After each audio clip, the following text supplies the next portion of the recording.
निहारिका बेतहाशा भाग रही थी उस साय से बचने के लिए, मगर उसकी पुकार सुनने वाला कोई नहीं था।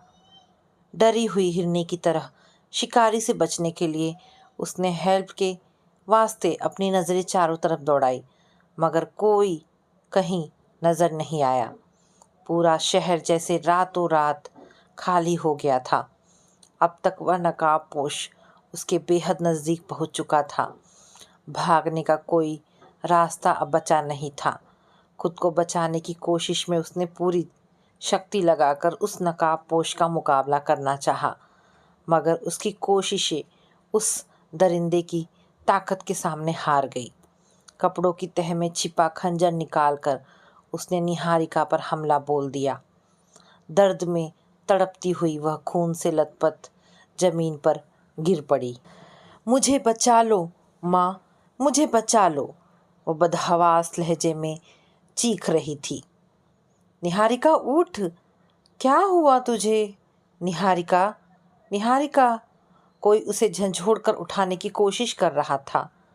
उसने आंखें खोली तो देखा वह अपने कमरे के पलंग पर लेटी हुई थी। उसकी कपड़े पसीने से भीगे हुए थे। पूरा शरीर अब भी थर थर काँप रहा था। कोई बुरा सपना देखा क्या? बाप रे, कितनी जोर से चीखी तू, मैं तो डर ही गई थी। रूममेट प्रिया हैरान परेशान उसके सिरहाने खड़ी थी। बहुत डरावना सपना देखा यार, कोई मेरी जान लेने की कोशिश कर रहा था। निहारिका ने माथे का पसीना पोंछते हुए कहा। सपना ही था ना, खत्म हो गया। बस अब उठकर जल्दी से तैयार हो जा, वरना आज फिर क्लास लगेगी, प्रिया ने कहा। मगर निहारिका अभी तक उस सपने के सदमे में थी। कुछ देर तक वह यूं ही चुपचाप बैठी रही। फिर उन बुरे ख्यालों को दिमाग से झटक कर वह बाथरूम में घुस गई। उसकी एयर होस्टेस की ट्रेनिंग को अभी कुछ ही महीना गुजरा था। इस नए शहर में उसके लिए सब कुछ नया था। शहर की तेज तर्रार जिंदगी के साथ निहारिका अभी कदम से कदम मिलाकर चलना सीख ही रही थी।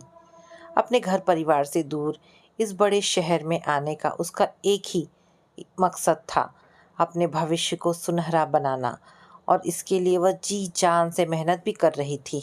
उसके छोटे से शहर में इतनी सुविधाएं नहीं थी कि निहारिका अपने सपनों की उड़ान भर पाती।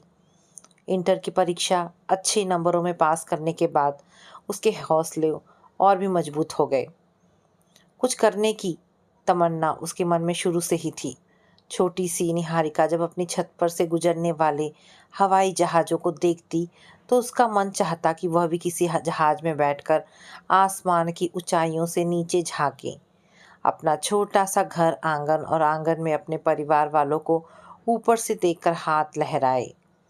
बड़ी मान मनोबल के बाद उसके पापा किसी तरह राजी हुए थे, और मम्मी तो इस ख्याल से ही डर रही थी कि उसकी बेटी इतने बड़े शहर में अकेले कैसे रहेगी। यह निहारिका का ही जुनून था जो उसने अकेले अपने दम पर ट्रेनिंग इंस्टीट्यूट में एडमिशन लेने के लिए भाग दौड़ की थी। घर छोड़ते वक्त मम्मी के आंसू रुकने का नाम नहीं ले रहे थे। पापा ने किसी तरह पैसों का इंतज़ाम किया था। कर्ज का बोझ और गरीबी की लाचारी उनके चेहरे पर हर समय झलकती थी। निहारिका मम्मी पापा की सारी परेशानियां समझती थी, इसलिए जॉब करके वह अपने परिवार का सहारा बनना चाहती थी। बड़ी हिम्मत से उसने अपने आंसू रोककर मम्मी को तसल्ली दी कि बस एक बार अच्छी सी जॉब मिल जाए तो वह पापा के सारे कर्ज उतार देगी। इतना सुख देना चाहती थी वह अपने माँ बाप को कि वह लोग उसकी मिसाल दे। शहर में अकेले रहने की चुनौतियाँ कुछ कम नहीं थी। प्रिया से उसकी मुलाकात इंस्टीट्यूट में ही हुई थी। एक ही इंस्टीट्यूट में होने के कारण दोनों का मकसद भी एक था, और साथ में रहने से उन दोनों के खर्चे बचते। दोनों ने निर्णय लिया कि वुमेन्स हॉस्पिटल के बजाय एक कमरा किराए पर लेकर रहा जाए। एक ढंग का कमरा तो मिला, मगर मकान मालकिन उम्रदराज और कुछ सख्ती निकली। उसकी शर्त थी कि किसी तरह का कोई बवाल या हुड़दंग नहीं होना चाहिए, और 3 महीने का अग्रिम किराया एक मुश्त देना होगा।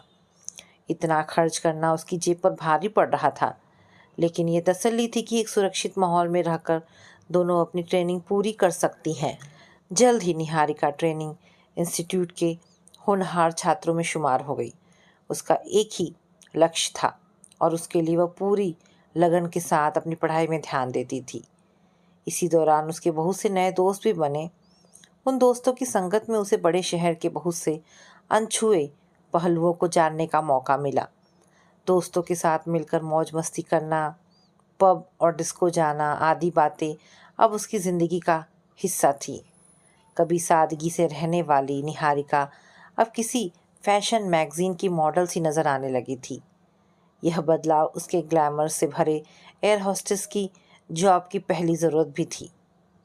निहारिका में खूबसूरती के साथ साथ आत्मविश्वास भी गजब का था। उसे पसंद करने वालों में उसके कई दोस्त थे। ट्रेनिंग में साथी लड़के उसकी एक नज़र के लिए तरसते और वह जैसे जान के भी अनजान बन जाती। प्यार के चक्कर में पड़कर वह अपनी मंजिल से भटकना नहीं चाहती थी। अपने पैरों पर खड़ी होने का सपना ही उसका पहला उद्देश्य था, जिसे हर हाल में उसे पूरा करना था। मम्मी का उदास चेहरा याद आते ही एक अगन सी लग जाती उसके तन बदन में और वह खुद को दुगनी ऊर्जा से भरकर ट्रेनिंग में झोंक देती। निहारिका की सहेली का खास दोस्त था राघव, जिसके बर्थडे की पार्टी में निहारिका और बाकी दोस्त इनवाइट थे। पैसे वाले बाप के बेटे राघव को पार्टियां देना और खूबसूरत लड़कियों से फ्रेंडशिप करने का शौक था। इन पार्टियों का सारा खर्च उसके बिजनेसमैन पापा के लिए किसी मामूली जेब खर्च से अधिक नहीं होता था। जहां शराब पानी की तरह बहाई जाती और जवानी के जोश में डूबे कम उम्र लड़के लड़कियां देर रात तक हुड़दंग मचाते। 5 स्टार होटल की दावत के अनुरूप कपड़े खरीदने के लिए निहारिका ने पूरे 2 महीने तक कंजूसी करके पैसे बचाए थे।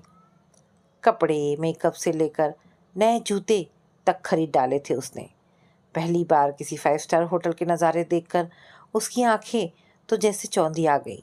शानो शौकत क्या होती है, ये उसे आज महसूस हुआ। राघव अपने दोस्तों के साथ बैठकर जाम पे जाम चढ़ाया जा रहा था। निहारिका की तरह ही कई भला की खूबसूरत लड़कियां वहां मेहमान थी और महफिल की शान में 4 चांद लगा रही थी। राघव निहारिका को ललचाई नज़रों से घूर रहा था। निहारिका ने हाथ मिलाकर उसे बर्थडे की बधाइयाँ दी तो बहुत देर तक उसने निहारिका का हाथ नहीं छोड़ा। उत्तेजक म्यूजिक की धुन में कई जवान जोड़े डांस फ्लोर पर थिरक रहे थे। प्रिया ने हाथ पकड़कर निहारिका को डांस फ्लोर की तरफ खींचा। नहीं नहीं, मुझे डांस नहीं आता। निहारिका ने प्रतिरोध में हाथ छुड़ाया। कम ऑन निहारिका, चलो ना, बड़ा मज़ा आएगा। प्रिया पूरे मूड में थी। यार मुझे नहीं आता डांस करना, मेरा मजाक बन के रह जाएगा। निहारिका को झिझक हो रही थी। चल मेरे साथ, मैं सिखा दूंगी। निहारिका के मना करने के बावजूद प्रिया उसे अपने साथ ले चली। कुछ ही देर में निहारिका भी उसी मस्ती के माहौल में डूबने लगी। एक सुरूर सा उसके तन मन पर छाने लगा। उसका चेहरा लाखों में एक था।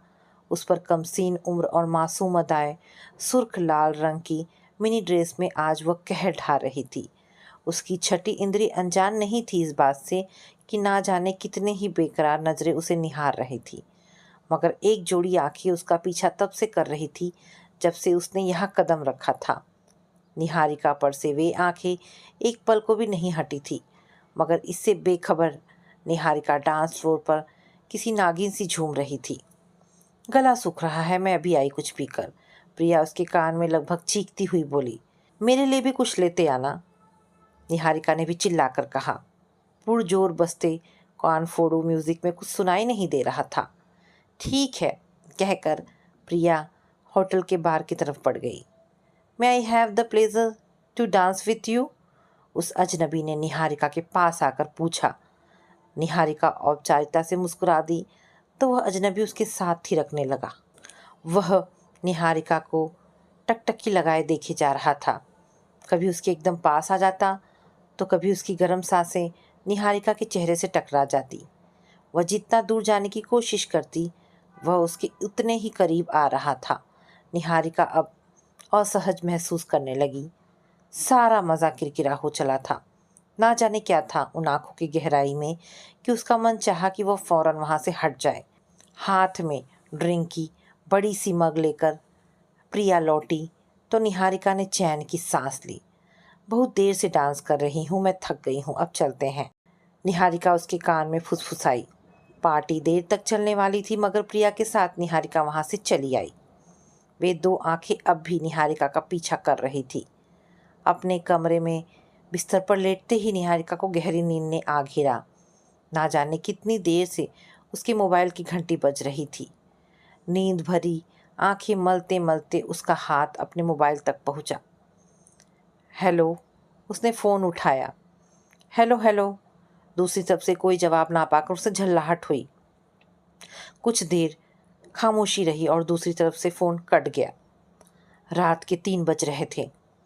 ना जाने किसका फ़ोन था। उसने करवट बदली और एक बार फिर से नींद की आगोश में चली गई। सुबह सुबह प्रिया ने चहकते हुए उसे उठाया। उठ निहारिका, देख तेरे लिए क्या आया है। क्या है? खींचकर निहारिका उठ बैठी। कोई तुम्हारे लिए ये रख गया है दरवाजे पर। कौन है मैडम? हमें कभी बताया नहीं। शरारती लहजे में प्रिया खिलखिला रही थी। दिलकश महकते फूलों से सजा एक बुके था, साथ में लगा हुआ एक छोटा सा कार्ड। निहारिका ने उलट पलट कर उस बुके को देखा। कार्ड पर उसका नाम लिखा था, फॉर निहारिका विद लव। मुझे नहीं पता ये किसने भेजा और क्यों। निहारिका का दिमाग चकराया। आज तो उसका बर्थडे भी नहीं था, फिर किसने उसे फूल भेजे हैं। यार, नहीं बताना चाहती तो ठीक है, ड्रामा क्यों कर रही है? प्रिया बुरा लगने के अंदाज में बोली। दोनों की फ्रेंडशिप इतनी गहरी थी कि दोनों एक दूसरे से कुछ नहीं छिपाती थी कभी। निहारिका ने प्रिया का मूड ठीक करने के लिए उसे कसकर बाहों में भर लिया। सच में मुझे कुछ नहीं पता ये फूल किसने भेजे हैं। उसने कसम खाने के लिए गले को छुआ। फिर तो बड़ी अजीब बात है कि कोई यूं ही फूल भेज रहा है। प्रिया कंधे उचकाकर बोली। तो टेंशन मत ले, क्या पता कल तेरे नाम का बुके आ जाए। निहारिका ने चुहल की और दोनों जोरों से हंस पड़ी। बुके उठाकर निहारिका ने अपने टेबल पर सजा दिया। मगर ये सिलसिला सिर्फ फूलों तक नहीं थमा। रोज कोई चुपके से उसके दरवाजे पर तोहफे रख के चला जाता था। निहारिका को लगा कोई उसके साथ मजाक कर रहा है। वह उपहारों को उठा लेती, प्रिया के साथ मिलकर उन्हें खोलती और दोनों एक दूसरे को छेड़कर खूब हंसती। मगर मामला अब धीरे धीरे सीरियस हो चला था। उपहार अब भी आते थे, लेकिन निहारिका को अब हंसी नहीं आती थी, बल्कि एक अजीब सा खौफ उसके मन में छाने लगा। कोई जान पहचान वाला उसे तंग करने के लिए सब नहीं कर रहा था। फूलों और उपहारों के सिलसिले ने जब थमने का नाम नहीं लिया तो निहारिका के मन का डर बढ़ने लगा। वह हर समय यही खैर मनाती कि उसे आज कोई फूल या गिफ्ट ना मिले दरवाजे पर, मगर वहाँ कुछ ना कुछ रोज ही रखा रहता। गुलाबी रंग के दिल के आकार के तकिए, महंगी विदेशी ब्रांड की चॉकलेट्स और बड़े बड़े गिफ्ट कार्ड जिन पर उसका नाम सजा होता। लेकिन कौन था इन उपहारों को भेजने वाला? ये रहस्य था। एक दिन घर लौटते समय उसे लगा कि कोई उसका पीछा कर रहा है। उसने कई बार पलट कर देखा। 3-4 बार अलग अलग शॉप में बेमतलब घुस गई। लोगों की भीड़ में आखिर वह किस पर शक करती? शायद मेरा वहम है, उसने खुद को ही तसल्ली दी। रोज की तरह निहारिका ने जब सुबह का न्यूज़पेपर उठाने के लिए दरवाज़ा खोला तो पाया वहाँ आज फिर एक डब्बा रखा हुआ था। वो समझ गई कि उसमें क्या होगा। सिर से पैर तक एक बिजली सी उसके तन में कौंध गई। आज उसका गुस्सा 7वें आसमान पर था। उसने डब्बा उठाया और बगैर खोले गैस का चूल्हा जलाकर उस पर रख दिया। प्रिया ने गैस पर आग की लपटें देखी। वो तुरंत भागती हुई आई और चूल्हा बुझाकर डब्बे पर पानी की बाल्टी उड़ेल दी। ये क्या कर रही है निहारिका? होश में तो है? अभी पूरा घर ही जल जाता। मैं परेशान हो गई हूँ प्रिया, अब बर्दाश्त नहीं होता। ना जाने कौन है जो मुझे चैन से जीने नहीं दे रहा। अब तो सुबह के ख्याल से ही डर लगता है। वही फूल, वही सब रोज रोज नहीं झेला जाता। निहारिका फफक फफक कर रोने लगी। उसकी सब्र का बांध टूट गया था। उसकी इस हालत पर प्रिया बहुत परेशान हो उठी। आखिर वह भी एक लड़की थी। निहारिका के दुख से वह वाकिफ थी। प्रिया ने उसे अपने आलिंगन में ले लिया, फिर बोली, चुप हो जा निहारिका, तू रो मत। जो भी तेरे साथ ये सब कर रहा है अब बचेगा नहीं। तू आज ही मेरे साथ पुलिस स्टेशन चल। तुझे परेशान करने वाले को अब पुलिस ही सबक सिखाएगी। नहीं, मैं पुलिस के पास नहीं जाऊंगी। बात मेरे घर वालों तक पहुंच जाएगी। मम्मी पापा का चेहरा निहारिका की आंखों के आगे तैर गया। तू नहीं जानती प्रिया, मेरे मम्मी पापा को बहुत कमज़ोर दिल के हैं वे लोग। फ़ौरन मुझे वापस बुला लेंगे और मेरे सारे सपने अधूरे। कहते हुए निहारिका की रुलाई फूट पड़ी। निहारिका के पास बैठकर बड़ी देर तक प्रिया उसे हौसला बंधाती रही। उसका दिमाग निहारिका की परेशानी दूर करने का उपाय ढूंढ रहा था। मानसिक तनाव की वजह से निहारिका का मन अब ट्रेनिंग में नहीं लग रहा था। उसे यूँ लगता मानो कोई उसे हर पल की खबर रख रहा है। रातों को अजीब अजीब से सपने आते। मन का डर उसके चेहरे पर दिखने लगा। चेहरे पर हरदम बनी रहने वाली मुस्कान अब गायब हो गई थी। एक दिन उसकी ट्रेनर मिस किरण ने उसे अपने पास बुलाया। क्या बात है निहारिका, कई दिनों से देख रही हूँ, आजकल तुम कुछ खोई खोई सी रहती हो। क्लास में भी अब पहले जैसा उत्साह नहीं दिखाती। Any problem? निहारिका इस प्रश्न से सकपका गई। यह बात अगर जग जाहिर हुई तो उसका मखौल बनकर रह जाएगा। नो मैम, सब ठीक है, कोई प्रॉब्लम नहीं है, निहारिका ने मुस्कुराकर कहा। आई होप सो, मिस किरण बोली। एक सीसीटीवी कैमरा घर के गेट पर लगाने का ख्याल प्रिया के दिमाग में आया। निहारिका को भी यह बात ठीक लगी। जो भी तोहफे रखने दरवाजे के पास आएगा उन्हें कैमरे में उसकी तस्वीर दिख जाएगी। उन्होंने मकान मालिक से कैमरा लगवाने की बात की तो उसने शक भरी नज़र से दोनों को घूरा। दोनों ने कॉलोनी में बढ़ती चोरी की वारदात का जिक्र किया तो वो मान गई। ये अजीब इत्तेफाक था कि सीसीटीवी कैमरे के लगते ही फूल और तोहफे आने एकाएक बंद हो गए। हफ्ता बगैर किसी परेशानी के गुजर गया। घर से इंस्टीट्यूट तक वह मेट्रो ट्रेन में सफ़र करती थी। मेट्रो की भीड़ में अपने लिए जगह तलाश करती निहारिका को अचानक किसी ने नाम लेकर पुकारा।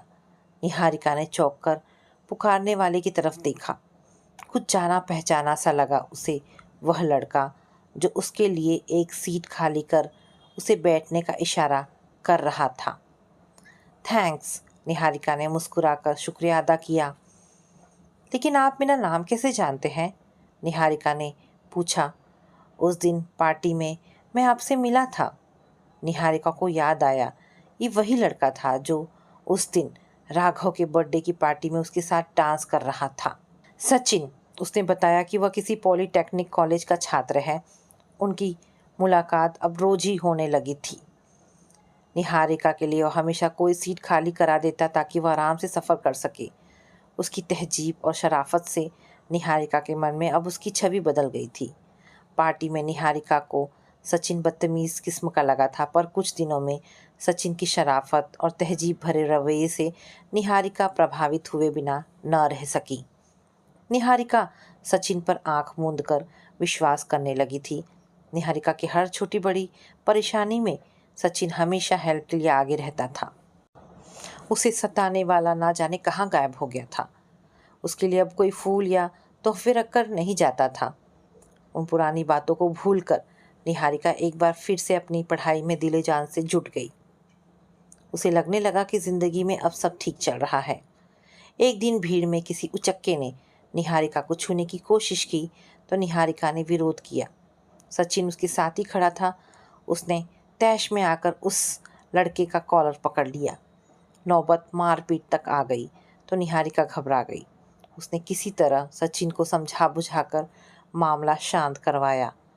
दोनों अपने रास्ते स्टेशन पर ट्रेन से उतर गए। तुम्हें क्या ज़रूरत थी इस तरह उस गुंडे से उलझने की? निहारिका बोली तो सचिन बोल पड़ा, हिम्मत भी कैसे हुई उसकी तुम्हें हाथ लगाने की? और क्या करता मैं? चुपचाप तमाशा देखता? तो क्या उसकी जान ले लेते? निहारिका खींचकर बोली। अगर तुम ना रोकती तो मैं सच में उसकी जान ले लेता, सचिन ने जवाब दिया। निहारिका अवाक रह गई। उसने सचिन की तरफ देखा। उसका चेहरा गुस्से से लाल था। क्या बोल रहे हो सचिन? मामूली बात पर कोई किसी की जान लेता है क्या? निहारिका को हंसी आ रही थी उसकी बातों पर। निहारिका, अगर कोई भी तुम्हें छुए तो मैं कहते कहते सचिन अचानक चुप हो गया। फिर नरम लहजे में बोला, मेरे दोस्तों के साथ कोई बदतमीजी करे तो मुझे गुस्सा आ जाता है। हाउ स्वीट, तुम सच में कितने अच्छे हो जो दोस्तों की इतनी परवाह करते हो। निहारिका ने उसका गाल पकड़कर खींचा। उसे हमेशा घर के पास तक छोड़ने के बाद सचिन वापस चला जाता था। हाथ मुंह धोकर जब निहारिका फ्रेश हुई तो उसकी नज़र उस किताब पर पड़ी जो अपने साथ ले आई थी। ये किताब हमेशा सचिन के हाथ में रहती थी। उस गुंडे से हाथापाई के दौरान किताब सचिन के हाथों से गिर पड़ी थी, जिसे निहारिका ने उठा लिया और बातों बातों में उसे देना भूल गई थी। उसने यूं ही किताब के पन्ने पलटे। कुछ पन्नों पर कुछ लिखावट की गई थी। एक पन्ने पर उसे अपना नाम लिखा हुआ मिला। उसने गौर से देखा। लिखावट कुछ जानी पहचानी लगी। कुछ और पन्ने निहारिका ने पलटे। ज़्यादातर पन्नों पर उसका नाम था और उसके नाम के साथ एक और नाम लिखा हुआ था। दो नामों को एक साथ दिल के आकार में जोड़कर लिखा गया था। उसने उन लिखे हुए अक्षरों को बार बार देखा। कोई संदेह नहीं था कि किताब में लिखे शब्दों की लिखावट उन गिफ्ट कार्ड के अक्षरों से हूबहू मिलती थी। निहारिका हैरान रह गई। अचानक सारा राज ताश के पत्तों की तरह उसके सामने खुल गया। निहारिका के लिए यकीन करना मुश्किल था कि वह सचिन ही था जो उसे गुमनाम उपहार भेजा करता था। खौफ की ठंडी लहर उसकी रीढ़ की हड्डी से गुजर गई। जिस डर पर काबू पाने में उसे इतना समय लगा था, वह अब एक नाम और चेहरे के साथ उसकी ज़िंदगी में लौट आया था। इस वक्त वह घर पर बिल्कुल अकेली थी। प्रिया अपनी पारिवारिक व्यस्तता के चलते कुछ दिनों के लिए शहर से बाहर गई थी। मगर क्यों? उसने मेरे साथ ऐसा क्यों किया? उसके मन में ऐसे तमाम प्रश्न उमड़ रहे थे जिनका उत्तर सिर्फ सचिन दे सकता था। उसने ठान लिया था कि वह सचिन को बेनकाब करके रहेगी। इतने दिनों से वह निहारिका का दोस्त बन के उसके भरोसे का फ़ायदा उठा रहा था। जो उसका गुनहगार था उसे ही निहारिका अब ना सबसे बड़ा हमदर्द समझती रही। अगले दिन निहारिका बहुत देर तक बेसब्री से सचिन का इंतज़ार करती रही। मेट्रो में सफ़र करने वालों की भीड़ के बाद एक आकर गुजर गई, मगर सचिन उसे कहीं नज़र न आया। अंत में निराश होकर वह अपने इंस्टीट्यूट के लिए चल पड़ी। देर शाम घर वापस आते हुए निहारिका को कई बार लगा कि कोई उसका पीछा कर रहा है।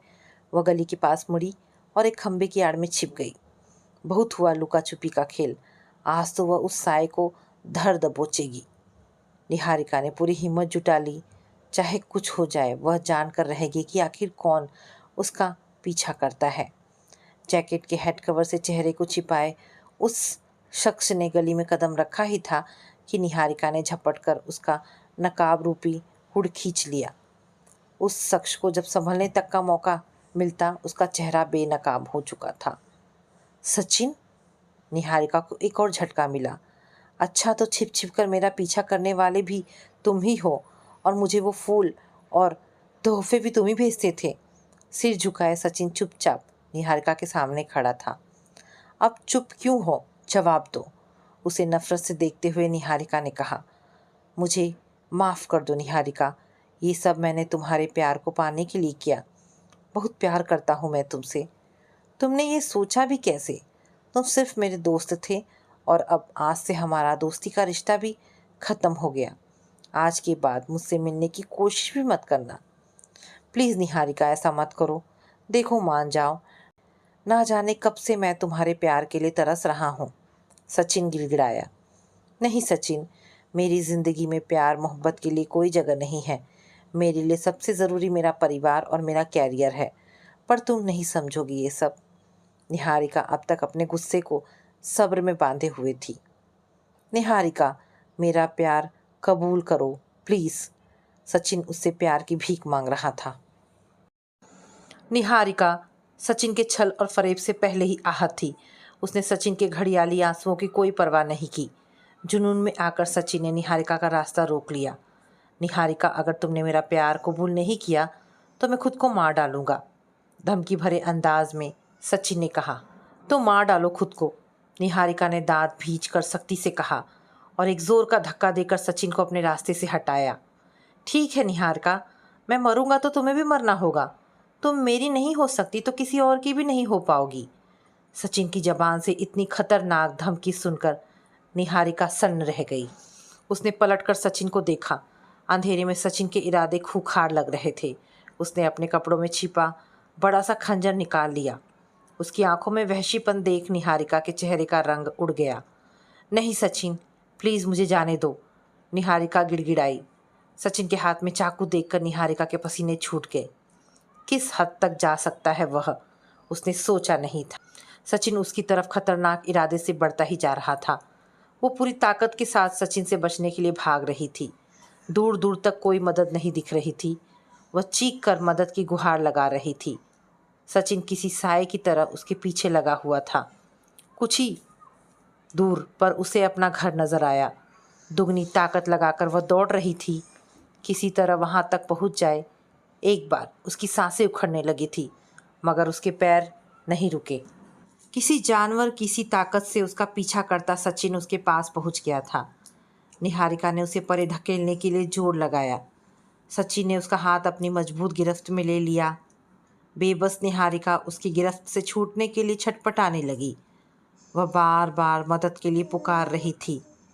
तभी सचिन ने खंजर से उस पर वार कर दिया। विस्फारित नज़रों से निहारिका ने अपने ही खून को पानी की तरफ बहते देखा। वह अर्धमूर्छित हालत में ज़मीन पर गिर पड़ी। उसकी आंखें मूंदने लगी। माँ का आंचल उसकी आंखों में तैरने लगा। उसके बाद उसे कुछ होश न रहा। पूरे शहर में इस घटना की चर्चा थी। न्यूज़ चैनलों से लेकर गली मोहल्लों के नुक्कड़ों पर लोग इस खौफनाक वारदात के बारे में ही बातें कर रहे थे। महज 21 साल की एक महत्वाकांक्षी होनहार लड़की किसी सिरफिरे दरिंदे के जुनून का शिकार हो गई। अस्पताल के डॉक्टरों के मुताबिक निहारिका को करीब 8 से 10 बार चाकू से गोंदा गया था। पुलिस पोस्टमार्टम रिपोर्ट का इंतज़ार कर रही थी। निहारिका के घर वाले सदमे में थे और माँ को बार बार बेहोशी के दौरे पड़ रहे थे। प्रिया और निहारिका के दोस्तों से पूछताछ के नतीजे में पुलिस ने सचिन को गिरफ्तार कर लिया था।